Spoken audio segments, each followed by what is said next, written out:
great leaps forward often come from and as a consequence of tremendous change.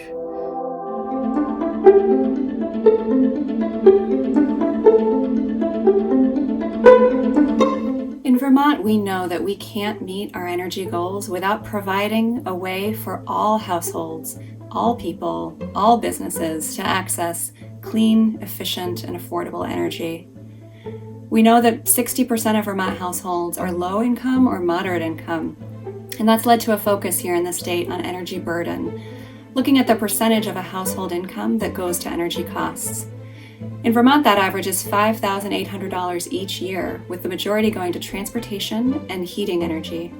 I think there are two key reasons why we need to ensure that all Vermonters are included in this clean energy revolution. First and foremost, there's a moral reason. Many of us, myself included, have had access to the resources, the technological support, the financing that makes it possible to engage in this revolution. It's only fair that we broaden the table, open up the tent flaps, and let more people engage. That's going to entail policies, programs, incentives, initiatives that ensure that those that have the most challenges are able to engage with us. Secondly, there's a practical reason. If we don't ensure that every Vermonter can participate, we are not going to succeed in meeting our climate or net zero energy goals. Our mission, our purpose as an organization is to improve the quality of life of our members. And we define that in sustainable terms: economic, social, and environmental well-being. So when you think about clean, efficient, and affordable energy, that's actually core to the purpose of our organization and to our mission. I'm particularly grateful about the work that we do in partnership with Efficiency Vermont on the Home Energy Loan Program. This is a home energy loan program that provides discounted interest rates to households that meet certain income thresholds for efficient purchases or efficient projects that they do to their home. What's particularly exciting is when a family can actually heat their home to appropriate proper levels because of the work that they were able to do through this program and save money at the same time.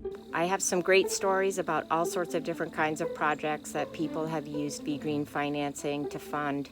But one of my favorites is a young lady in Northfield that came to us a couple of years ago in need of a new heating system that she had just learned was unsafe for her to be using at all.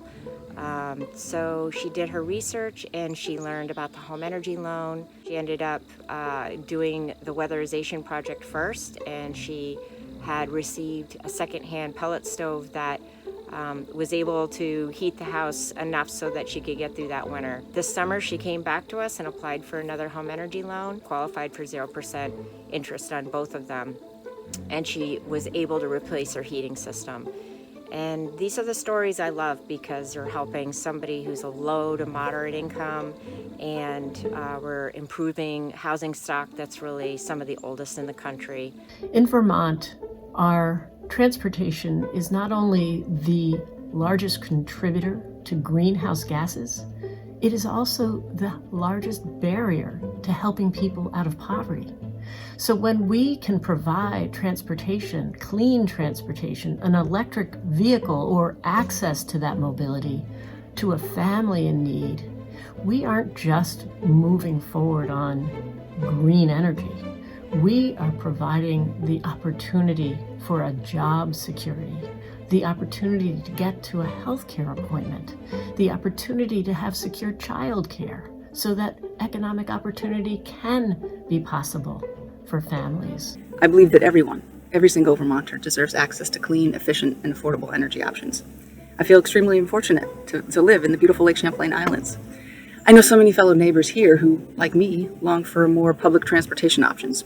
While GMT has a relationship with the incredible CIDA organization based in South Hero, who provides rides from volunteers for specific medical appointments, beyond that, we don't have any other public transit service here in the islands. Rather than the 10,000 cars that roar across the Sandbar Causeway on Lake Champlain every day, exhausting fumes that pollute the air above our glorious lake, we'd much prefer more coordinated options, be it a bus or shared mobility services. Any more affordable, sustainable transportation or alternatives than just single-occupancy vehicles. A new report from the American Council for an Energy Efficient Economy shows us that low-income households are not the only ones disproportionately burdened by their energy costs. Hispanic households pay 20% more on energy costs than white households, and Black and Indigenous households pay 45% more of their incomes toward energy. This tells us at Efficiency Vermont that we need to do a better job focusing on providing ways for all people to participate in clean energy programs.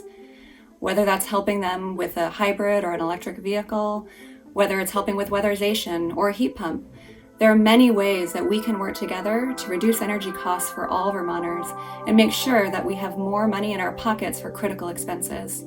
Together, there are so many possibilities for innovative collaboration. I do truly believe we can create a Vermont where everyone has access to clean, efficient, and affordable energy options.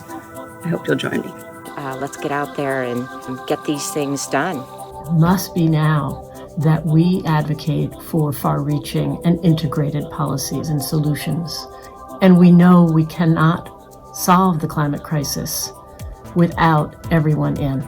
Thanks for being a part of this important conversation.